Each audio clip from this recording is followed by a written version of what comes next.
How to fix fingerprint option not showing on your settings. What's up everyone? In today's tutorial, I'll be showing you guys how you can fix if your fingerprint settings is not showing on your phone.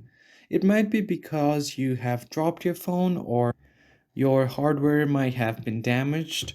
So to check that, what you need to do is go ahead and head over to your fingerprint settings first.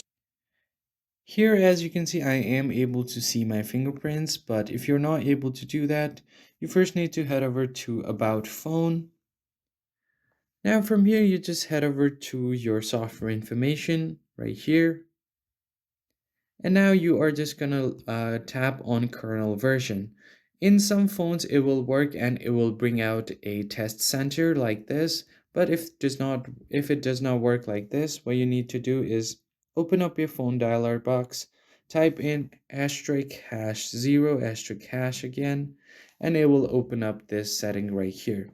Now, all you need to do is head over to the sensor settings, and then here you will see the fingerprint test. So tap on normal scan and it will scan and you will be able to see the results. If it says all of this result is passed, then there is no problem with your hardware.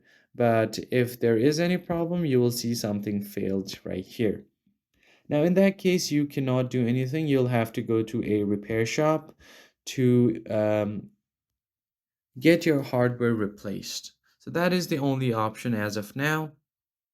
You are also able to see the sensor info right here. Just tap on it and it will show you your sensor info. And if everything is correct, then you just give your phone a quick restart and you should be good to go. So that's pretty much it. I hope you found it helpful. I'll see you guys on the next one. Thank you for watching.